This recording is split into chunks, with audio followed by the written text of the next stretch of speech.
Direction Haïti, un pays confronté à l'effondrement de l'État. L'assassinat du président haïtien dans sa propre résidence le 7 juillet dernier en est le symbole le plus spectaculaire. Mais au quotidien, les gangs instaurent un climat de terreur dans la capitale, Port-au-Prince.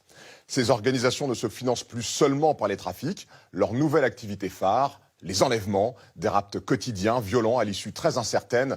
Les familles aisées sont particulièrement visées, mais certaines victimes sont sans ressources, qui n'empêchent pas les ravisseurs de réclamer des rançons exorbitantes.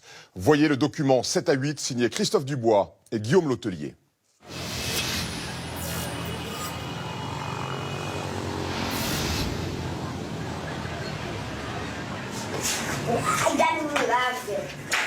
Dans l'un des quartiers populaires de Port-au-Prince, au bout de ce dédale de ruelles, Génine, 28 ans, mère de 2 enfants, est sous le choc.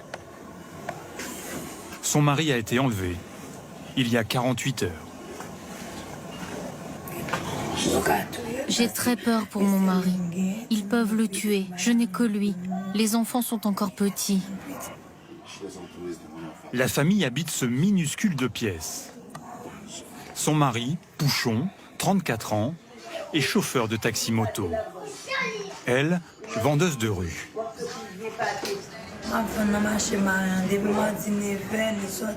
Moi, j'étais au marché de Marin où je travaille. Il m'a dit qu'il allait récupérer sa carte d'identité à Croix-des-Bouquets. Je lui ai dit OK et il est parti. Il portait un t-shirt blanc, c'est la dernière fois que je l'ai vu. Quelques heures plus tard, une tante a reçu un coup de téléphone. On lui a demandé « Ton neveu travaille à Carrefour Marin ? Il est chauffeur de taxi-moto ?» Elle a répondu « Oui ». Ils lui ont dit « Ton neveu est entre nos mains ». Là, la tante a dit « Qu'est-ce que je dois faire ?» Ils ont dit « Si tu veux récupérer ton neveu, tu dois venir avec 100 000 $. Et tu as jusqu'à samedi pour le faire. Sinon, vous ne le verrez plus. 100 000 $, soit 80 000 €. Une somme faramineuse pour cette famille qui gagne au mieux 40 € par jour. Les kidnappeurs ont laissé à la jeune femme 72 heures pour réunir l'argent. Depuis quelques mois, Port-au-Prince est devenu Kidnapping City. Dans la capitale d'Haïti, les enlèvements sont quotidiens, jusqu'à 20 par jour. Et personne n'est épargné. Il y a quelques mois, c'était ce pasteur.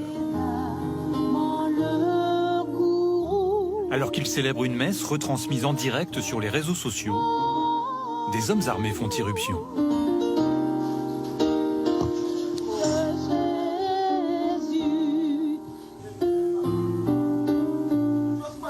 Sortez d'ici.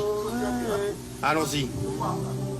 Le pasteur et 3 de ses fidèles sont emmenés manu militari. Ils seront libérés une semaine plus tard, moyennant le versement d'une rançon. Parfois, ces expéditions virent à la tragédie. En plein jour, en centre-ville, un commando de 6 hommes s'attaque à cette voiture et en extrait l'occupant, un médecin. L'homme résiste, il est abattu.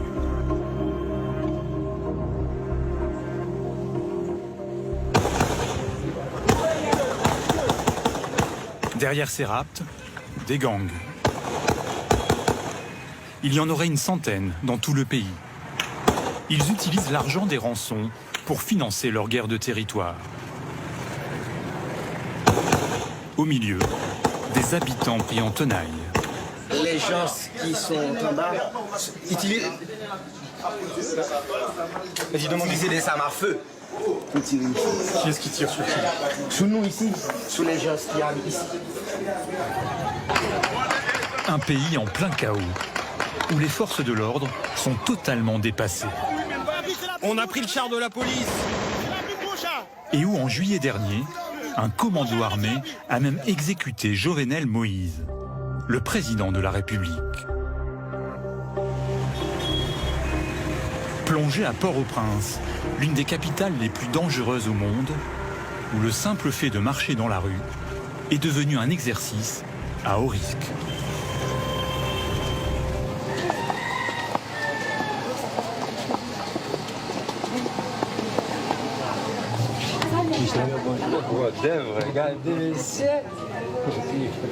Parmi les centaines de personnes kidnappées depuis le début de l'année, un Français, le père Michel Briand.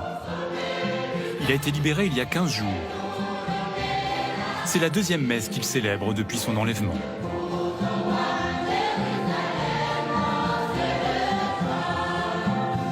C'est nous contents, ouais. Alors,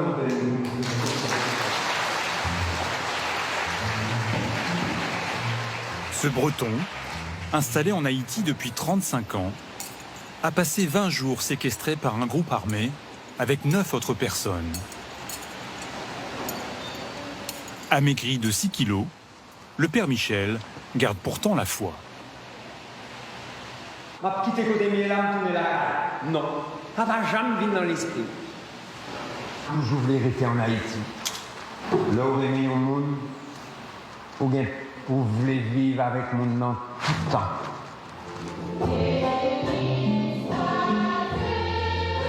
Le gang qui l'a enlevé, le voici, avec son chef, en représentation devant des journalistes. Comme tous les leaders de bandes armées, il porte un nom de guerre. Moi-même, je m'appelle la mort sans jour. Je n'ai peur de rien. Je ne suis pas là pour plaisanter et j'assume tout ce que je fais. Son groupe, appelé 400 Mawozo, est l'un des plus importants et redoutés du pays. Entre verres de rhum et armes lourdes, démonstration de force.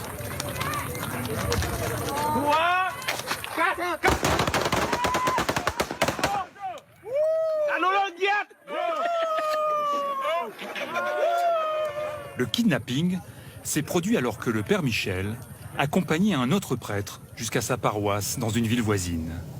Dans la voiture avec lui, une religieuse française également installée à Port-au-Prince. Sœur Agnès, encore pimpante, à 80 ans.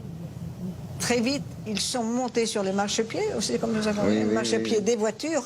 Donc on roulait tout doucement parce que c'était des tout petits sentiers, mais avec des 4 gens armés.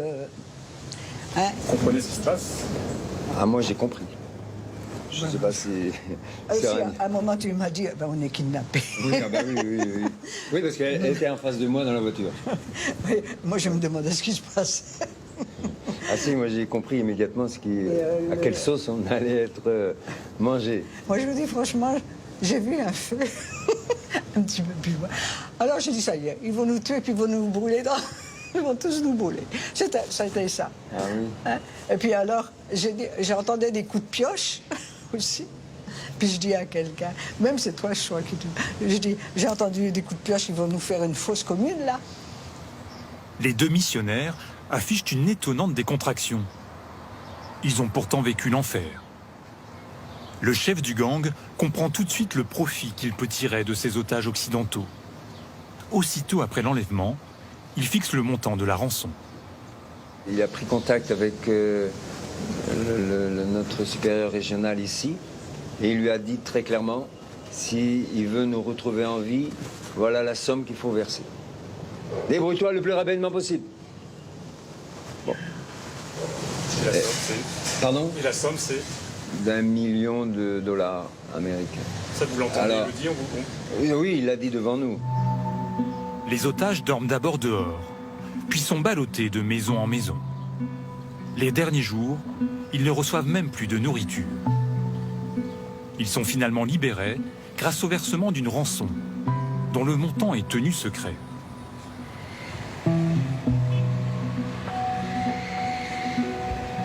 Mais quand personne dans l'entourage n'est capable de payer, les kidnappeurs n'ont souvent aucune pitié. Nadège ne nous a pas donné rendez-vous chez elle, mais dans un hôtel de Port-au-Prince. Par peur des représailles, elle ne veut pas qu'on la reconnaisse. Il y a 2 mois, l'enlèvement de sa fille Olsmina, 5 ans, a tourné au drame. Ma fille jouait avec 2 autres enfants, plus petits qu'elle. Pendant qu'elle jouait, je regardais dehors. Au bout d'un moment, j'entends le bruit d'une moto. Et puis j'entends un autre bruit. Je me dis, pourquoi est-ce que ma fille crie comme ça? Je veux savoir ce qui se passe. Et je la vois entre les mains de deux hommes. Ils mettent ma fille sur la moto pour l'emmener. Celui qui était derrière avait une arme à la main. J'ai essayé d'attraper le guidon de la moto, mais il a pointé son arme sur moi. 4 jours plus tard, les ravisseurs l'appellent et lui réclament 4 000 $ pour libérer sa fille. Nadège en gagne au mieux 7 par jour en vendant des pistaches dans la rue. Je me suis dit, oh mon Dieu, je n'ai pas le moindre sou et on me demande 4 000 $. Je dis au ravisseur, j'ai pas cet argent, je vends des pistaches. Il m'a répondu, tu n'as pas cet argent? Eh bien, tu vas voir ce qui va se passer. C'était un dimanche. J'étais en train de faire le ménage. J'entends un monsieur qui dit, on a retrouvé un enfant sous un pont. Je sors voir ce qu'il se passe et quand j'arrive, je vois ma fille. Il l'avait tuée.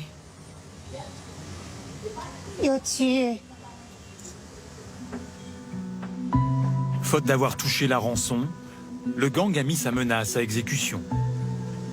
La fillette est retrouvée étranglée, une corde autour du cou. Nadège n'a même pas de quoi payer les funérailles. Elle doit faire appel aux dons sur une radio pour faire inhumer sa fille. Elle a déposé plainte à la police judiciaire, mais n'a jamais eu aucune nouvelle.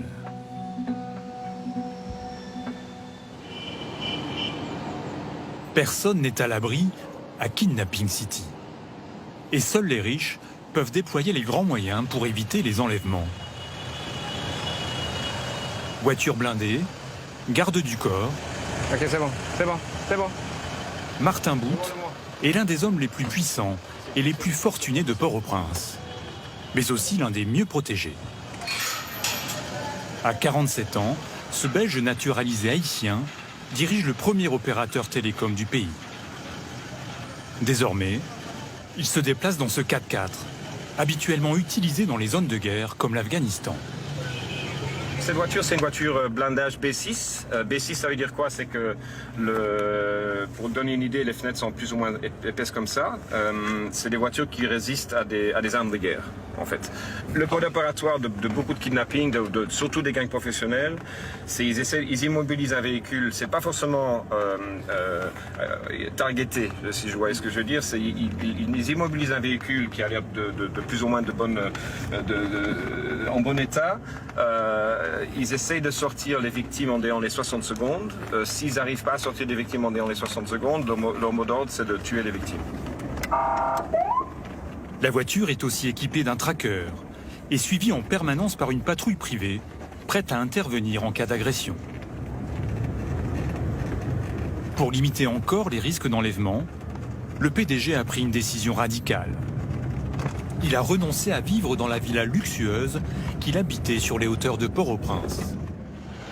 Comment on va cacher petit famo?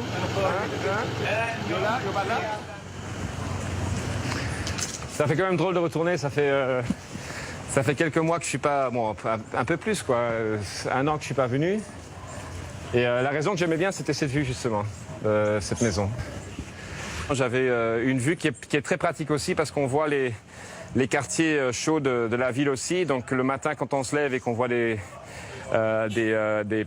fumées noires, on sait que les caoutchoucs brûlent, comme on dit ici, et que la journée va être chaude. Une villa de rêve, mais à 20 minutes de trajet du centre-ville. Autant de déplacements que Martin Boot veut désormais éviter. Sa nouvelle maison, au cœur de la capitale, une suite dans l'un des hôtels les plus sécurisés. C'est pas très grand, hein. J'ai mon petit salon ici, j'ai ma chambre ici qui est très confortable. Et puis j'ai une chambre qui est à côté que je peux utiliser comme chambre d'amis ou comme bureau ou comme autre chose si jamais j'ai de la visite qui arrive, quoi. Martin Boot vit seul en Haïti. En 2012, il a préféré que ses enfants s'installent à Miami, aux États-Unis, à 2 heures d'avion de Port-au-Prince. Il les rejoint une semaine sur 2. Sa compagne réside elle aussi en Floride. Hey babe, how are you? Bien, et toi? Excellent. And I'm just finishing. Martin fait tout pour la rassurer. I'm going to be taking the plane, I think, in about an hour and a half. Just going to finish packing, I'll be there. It's been another long week, man. Crazy week. Est-ce que parfois vous avez peur pour Martin? Pour Martine? Pas vraiment. Non, je ne suis pas inquiète. Je pense qu'il est bien protégé et qu'il y a des gens qui l'aident pour ça. Ok, thank you. Désormais, il n'a que quelques mètres à faire pour rejoindre son bureau. Bonjour, chef. Le siège de la société de télécom qu'il dirige est situé dans la tour à côté de l'hôtel. Au 4e étage, Bonjour tout le monde. Vous allez bien? Bonjour, bonjour. un bureau stratégique. La cellule de crise. Voyez en forme? Comment ça va? Ça va très bien. Patron? Aux côtés de Martin Boutte, Gérard Laborde, un Français présent en Haïti depuis plus de 30 ans. Le monsieur sécurité de la société. En charge de la protection du personnel et des 1500 antennes relais de l'entreprise qui sont elles aussi la cible des gangs. Vous pouvez voir ici sur cette cartographie la position de tous nos sites. Lorsque c'est vert, ça veut dire que tout va bien. Et lorsque vous avez un petit triangle rouge, ça veut dire qu'il y a un problème. Nous faisons face à une situation de crise quasi permanente. C'est comme une pieuvre, ça s'étend. Et il faut savoir que dans ces zones-là, on ne peut pas intervenir la nuit. C'est complètement hors de question. On ne va pas exposer nos équipes. Et d'ailleurs, on ne pouvait pas. Et je veux dire, et la journée, on doit prendre des précautions. Ce jour-là, justement, le gang auto-baptisé Les Chiens Méchants exerce un chantage en leur interdisant l'accès à une installation. On veut remplacer une antenne qui est en mauvais état, une antenne temporaire qu'on avait mis après un ouragan qui est en mauvais état, par une nouvelle antenne. Et le petit leader de gang du quartier nous réclame la construction d'un terrain de foot ou un terrain de sport, sinon il ne nous laisse pas faire. Ça vous est arrivé de payer des gangs? Non. Non, mais ce qu'on fait, c'est qu'on peut regarder les projets communautaires, des latrines. Souvent, la fondation Digicel, par exemple, a construit 185, à travers le pays maintenant. C'est des belles écoles.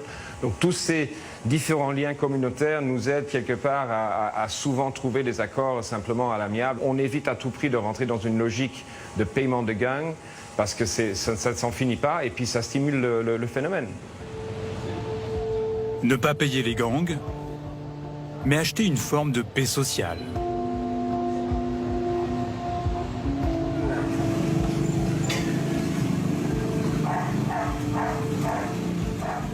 Six jours après l'enlèvement de son mari, nous retrouvons Jénine chez elle. Elle n'a toujours pas trouvé de solution pour rassembler la rançon et se trouve dans un état d'extrême faiblesse.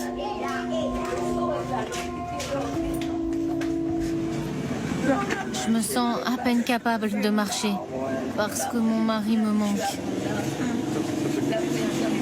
Et vous n'avez pas mangé depuis quand? Depuis mardi. Depuis le kidnapping, elle se rend presque tous les jours chez la tante de son mari. C'est elle qui est en contact avec les ravisseurs. Elle habite à 2 km et gère cette petite échoppe. Les kidnappeurs appartiennent au groupe 400 Mawozo, celui qui a enlevé les religieux français. La tante a eu le réflexe de conserver certains de ses échanges avec le gang. Je te préviens, je vais me débarrasser de lui. Tu ne veux plus le garder? Essayons de négocier pour le libérer. Il dit qu'il a une femme et des enfants. Oui, il a une femme et des enfants. Écoute, je vais te dire, si tu refuses de donner l'argent, on va lui couper la tête et balancer son corps. Tu vas voir ce qui va se passer. Mais mon ami, c'est un jeune homme comme toi. Tu peux pas dire que tu vas lui couper la tête et jeter son corps. Depuis plusieurs jours, la tante négocie. Elle a réussi à faire baisser la rançon de 100 000 à 40 000 dollars. Mais elle parle en dollars haïtiens, dont la valeur est 20 fois moins élevée que le dollar américain. Lors de son dernier échange avec le ravisseur, elle s'est rendue compte qu'il y avait un quiproquo. Tu me demandes 40 000 maintenant, mon ami? Il faut que je vende tout ce que j'ai, que je sollicite d'autres personnes pour réunir une telle somme. Tu veux vendre quoi? Moi, je te parle de dollars américains. Tu te fous de ma gueule? Ah, c'est des dollars américains, chef? Va te faire voir. Oh, mon ami, t'as pas besoin de m'insulter. Il faut qu'on se parle. Il a raccroché. Il insiste sur 40 000 dollars. Moi, je lui dis simplement que je n'ai pas cette somme. Depuis, il ne me rappelle plus.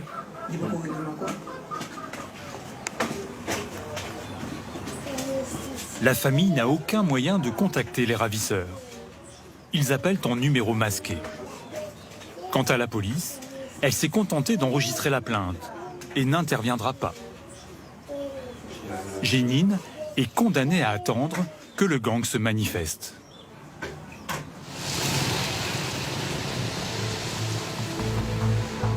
Impossible de savoir précisément combien le business de l'enlèvement représente.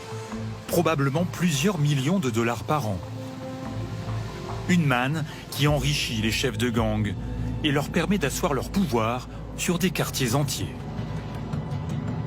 Comme ici, à Grand Ravine, un des secteurs les plus pauvres sur les hauteurs de la capitale.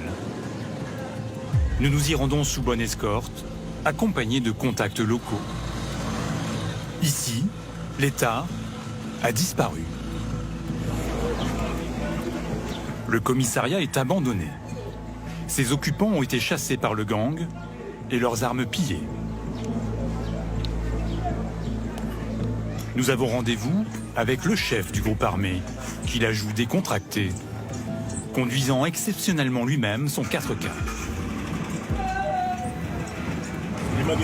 Est-ce que la voiture est blindée? Oui, c'est blindé. C'est pour ça que je peux vous faire monter. Il se surnomme Tilapli, petite pluie en français. Il ne se déplace jamais sans son escorte d'une dizaine d'hommes.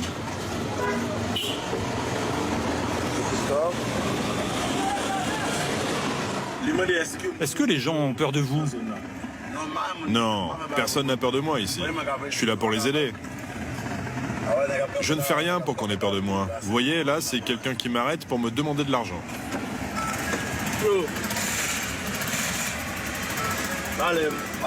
Tout à l'heure, je t'envoie quelque chose. À qui tu vas le donner?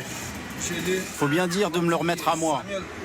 Je t'aime beaucoup, mon chef. T'inquiète pas, je gère. Je lève les bras et t'arrêtes la voiture. T'es un père pour moi. J'ai rien mangé depuis ce matin.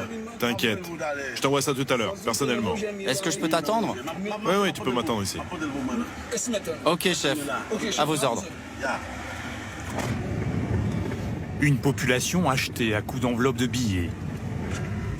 Et des hommes de main, pour la plupart originaires du quartier, payés et armés par le chef.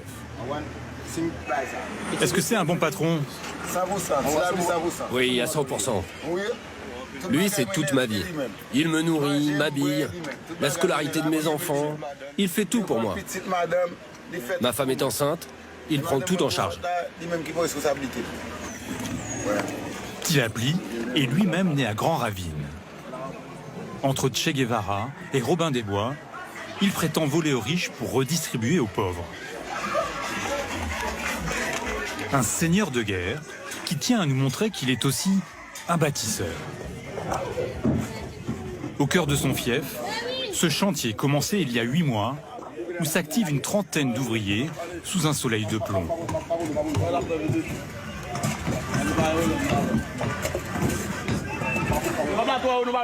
Je vous paye trop cher. Vous refusez de travailler. Je vais diminuer les salaires. Hein.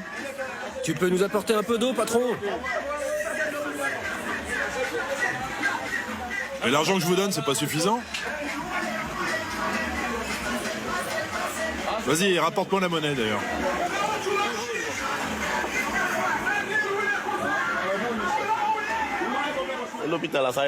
C'est un hôpital que nous sommes en train de construire. On a fait le premier étage et au-dessus on veut mettre une école. Elle pourrait aller jusqu'à la fin du primaire. C'est une idée qu'on a proposée. On en a une autre, c'est de faire une cantine pour les enfants uniquement, le matin, quand les enfants vont à l'école. Autant de services publics qui devraient être assurés par l'État et le sont aujourd'hui par les gangs. Tilapli prétend avoir décrété une trêve des kidnappings. Mais il assume les enlèvements passés. On a juste voulu construire l'hôpital. Le kidnapping, c'était un moyen pour construire l'hôpital. Nous, on sait qu'il y a des gens haut placés au sein de l'État qui ont des gros moyens. Ce sont eux qu'on cible. On leur demande de partager ce qu'ils ont pour des activités sociales. C'est pas du kidnapping. Ceux qui font du kidnapping, ce sont ceux qui bandent les yeux aux gens, les battent, les tuent. C'est ça le kidnapping. Si on connaît des gens qui gagnent beaucoup d'argent, on leur demande de partager. C'est tout. L'homme a le sens de l'euphémisme. Il y a 6 mois encore, son gang pratiquait des enlèvements d'une violence extrême. Comme peut en témoigner le propriétaire de cette société de loterie, un homme d'affaires qui emploie 250 personnes. Wolf Hall, 42 ans, issu d'une famille aisée. C'est ici qu'on gère tous les billets de loto. A été kidnappé en octobre 2020 par Tilapli et ses hommes. Il a passé 8 jours dans les geôles du gang, qui réclamait $1 million pour le libérer. Un cauchemar. On m'avait ligoté. On m'a ligoté, on m'a menotté les bras derrière. Ils m'ont forcé à joindre les pieds et les mains jusqu'à ce que les liens soient très tendus. On m'a laissé comme ça. Près de 3-4 fois, 3-4 fois, j'ai perdu connaissance. J'avais perdu connaissance et c'était vraiment... Respiration, douleur, souffrance. Douleur, souffrance, là, pour eux, c'était rien. Au contraire, ils se prétendent à... Au contraire, ils s'amusaient à brûler du plastique et à le faire fondre sur ma peau. Donc ce n'est rien. C'était une manœuvre qu'ils utilisaient pour que quand j'avais ma famille au téléphone, elles soient incitées à négocier le plus vite possible. Insister à négocier le plus vite que possible. Wolf Hall a été libéré contre une grosse rançon dont il refuse de donner le montant. Pour l'ex-otage, le traumatisme est toujours là. Et à chaque minute, quand j'écoute les infos, quand j'entends de nouveaux cas de kidnapping, 5 dans la journée, 10, c'est dur. Je ne peux plus travailler comme avant. Tout a changé.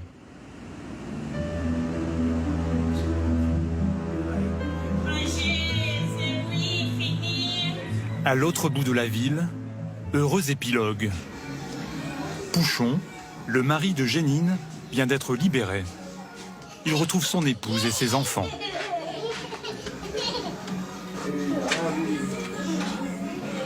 Jénine a réussi à convaincre les ravisseurs d'accepter la seule somme qu'elle a pu réunir, grâce à quelques emprunts et une avance d'une amie, en tout 500 €.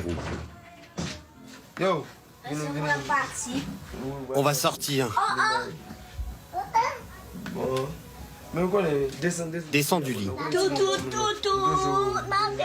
Jusqu'à la dernière minute, Jénine a eu peur de ne pas revoir son mari. Pour remettre la rançon, les ravisseurs lui ont donné rendez-vous dans un autre quartier que le sien, en pleine nuit, en la guidant par téléphone. Et soudain, une voiture freine brusquement devant moi. Au même moment, je me fais pipi dessus. Ils descendent les vitres, je vois qu'ils portent tous des cagoules. Ils allongent la main, je remets l'argent, ils l'attrapent et ils me disent « Pars d'ici tout de suite ». Le chauffeur de taxi-moto a été séquestré pendant 9 jours avec 3 autres otages.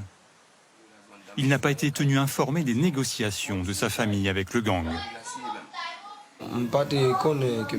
Je ne savais pas que j'allais être libéré. J'étais sur le point de m'endormir. Les ravisseurs m'appellent et disent « Où est Pouchon ? Habille-toi, tu vas rentrer chez toi. »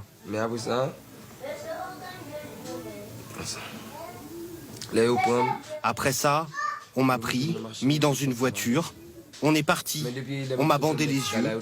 Ils m'ont déposé dans le quartier Santo à minuit. Ils m'ont jeté de la voiture par terre. Je n'ai même pas eu le temps de mettre mes chaussures. Après, j'ai couru dans la rue. Malgré le bonheur des retrouvailles, le couple est encore sous le choc. Il a décidé de quitter l'enfer de Port-au-Prince pendant quelques jours pour se rendre à la campagne chez des proches. Au revoir. Allez, on y va! Dans les mois qui viennent, ils espèrent se réfugier en République dominicaine. Ces derniers mois, plusieurs dizaines de milliers d'Haïtiens ont fui le pays.